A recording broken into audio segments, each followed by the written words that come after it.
Welcome to the Atlanta Tennis Podcast. Every episode is titled It Starts with Tennis and Goes From There. We talk with coaches, club managers, industry business professionals, technology experts, and anyone else we find interesting. We want to have a conversation as long as it starts with tennis.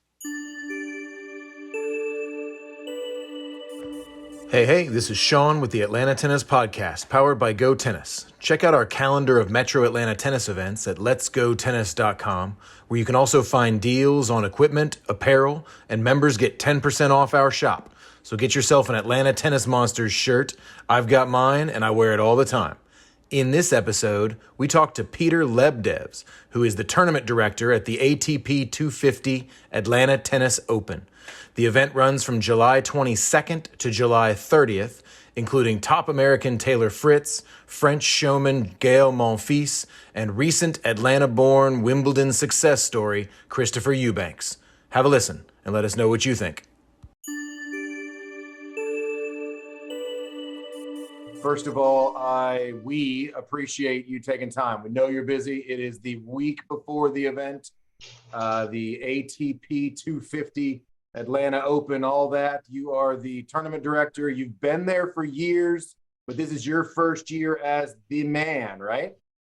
Yeah, look, Eddie and I started this thing together in 2014, and we've been friends many years. And when he left, I stepped up into his role. I am currently the tournament director of our company's other 250 event that we run in Dallas, Texas, the Dallas Open. So comfortable in this role, just a new role for me here in Atlanta. But look, the people are so good here in Atlanta, and I know so many of them that it's been a great transition, and everybody's been excited about the change and looking forward to it and working great with us. No, I was about to say but they've been working great with us, so we're excited. I like it. I know Bobby's got all kinds of questions, especially including the Dallas event, so I'm going to hand you over to him. Bobby, what you got for Peter? Well, Peter, great segue. And as Shaun said, thank you so much for joining us. So we concentrate or try to focus more on Atlanta. So the first curiosity would be always, you've been in Long Island, you've been in Dallas, you're in Atlanta. What are the differences? What makes Atlanta unique that you have, what are a challenge as opposed to the other cities? Oh, look, every place you go is different. I mean, the other two events you mentioned are indoors. So as soon as you start talking indoors, you're talking about a very different, animal with snow and ice and things like that. And then here in Atlanta, we got, 100, 120 degrees and thunder showers every afternoon. So they're very different in terms of that. But look, the Atlanta crowd is fantastic. They know their doubles. They love their doubles down here.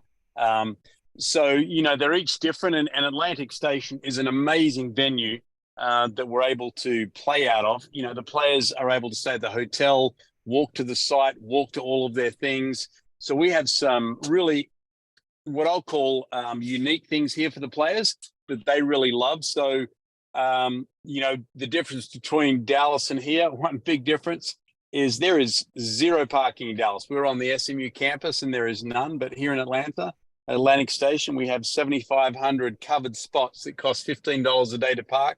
You can't beat that parking anywhere in the country. That the biggest differences, I think, are hot and cold and parking probably between all of them. And Peter, I know you're not aware of this, and I'll forgive you this time, but we're not allowed to say SMU on the podcast because I went to TCU. Oh, okay, Horned Frog. So you Cam Norrie boy. Yeah, that's all right. So, by the way, who did Cam Norrie lose to at Wimbledon? Oh, I don't even know. I know it's second round. Who's coming to Atlanta?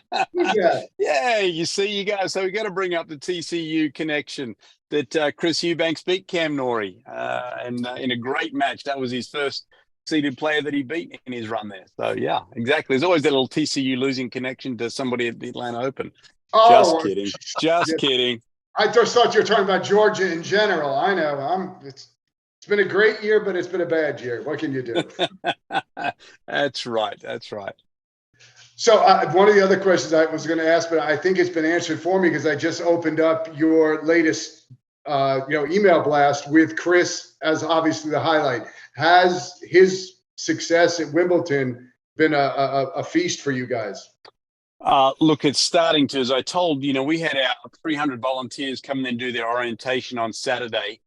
And as I explained to them, Chris was not in the original main draw field because when that came out, he was 77 in the world. Now, the way the entry details work and this sort of stuff, Chris was always going to get in because he was the next guy in the draw.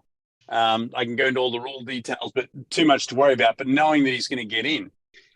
But then after that field was announced, everybody was kind of like, oh, Chris Eubanks, yeah, he'll get in. No big deal. Well, then Chris that week goes and wins Mallorca. So all of a sudden now a little bit of a, bubble starts happening. Oh, Chris Eubanks, is Chris going to play the Atlanta Open, and so questions get asked. And then it's Chris has his 2 weeks of Wimbledon. All of a sudden it's Chris Eubanks. Peter, why is he not in the event? Blah, blah. And so Chris grew right after we announced the field. But now that he's in, look, it's fantastic for us. We're excited to have him. He's going to be a part of our court christening that we're doing on Friday. Him and Kyle Korver, along with Ethan Quinn and Trent Bright, are going to be the first people to play on our stadium court this year with the name Atlanta, our city across the court. So, look, Chris is a bonus, and Chris is a tremendous young man. I've known him for many years, and I told the story to our volunteers the other day. I was at Wimbledon last year with a player and couldn't get a ride to the main site. And I saw Chris down in the restaurant the night before and I said, hey, Chris, can I snag along a ride with you in the morning to the site? And, Chris, no problem, Peter. He's just a great guy for us in Atlanta. We're lucky to have him. But he's also great for tennis. Breath of fresh air. There's not a camera that doesn't love Chris, and there's not a person that doesn't love Chris. So, batting 1,000. Well, that's good. We're certainly excited about the opportunity. Also helps, we have a lot of homegrown talent. It's like we're having a little American resurgence, which is certainly going to help move the event. Yeah, look, it really is. Fritzy is Taylor's come a long way in the last few years, and I talk to his agent constantly about how much he's grown both as a player and he just loves to play. So we've got him coming along, and excited for him to play some great tennis. And then you add in Chris is going from not being in the draw to he's going to be probably, if all things hold up right now, he'll be our number 6 seed in the event, which is amazing, from not being into suddenly number 6. And then you've got, some of the other Americans, Marcus Giron and Brandon Nakashima, who, has done very, very well here before. So we have a tremendous group of American players that are going to be playing here. And just US tennis is in good shape, both on the men's and women's. So we're excited to see that just from, our love of tennis as a company. We're really committed to growth of tennis. So we're excited to see that for tennis in the US. Obviously, as we talked about Atlanta being a little different, and you spoke on the heat. And we do see that they're advertising for shaded courts. What differences are going to be to the facility that gets you some shade this year? Yeah, well, shaded seats, not a shaded court. The court's still going to be 120.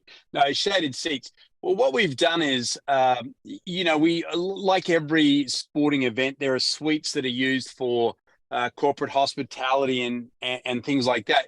So what we've done is, instead of, if we have a suite available, if we have some seats that are covered, we're letting the public buy those at obviously a discounted rate and be able to sit in the shade. So, for one of the first times ever, some of the south suites down that end, you're going to be able to sit up there in our shaded boxes under there. And so you're going to be sitting underneath the awning and you're not going to have the sun beating down on you.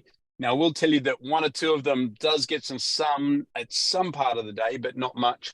So that's the idea behind that. And our north suites, where people can buy seats out of that for individual sessions as well, on the ones that aren't used for our corporate hospitality, that actually has an air-conditioned space along with the seats outside. Those seats are outside in the sun, but you have an indoor space to hang out in and can watch some tennis. And the south suites, you sit in the shade the entire time, but you're in the open air. So the idea is to provide options for the fans. And look, we already sold quite a few of those seats when we first announced them the other day.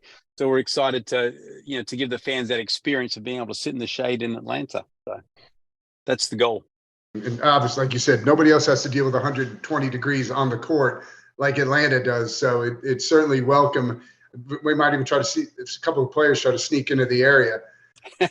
Oh, the coaches always do. Don't worry. The coaches always do. If the guys, you can't sit here, somebody's bought the seat or somebody's done that. But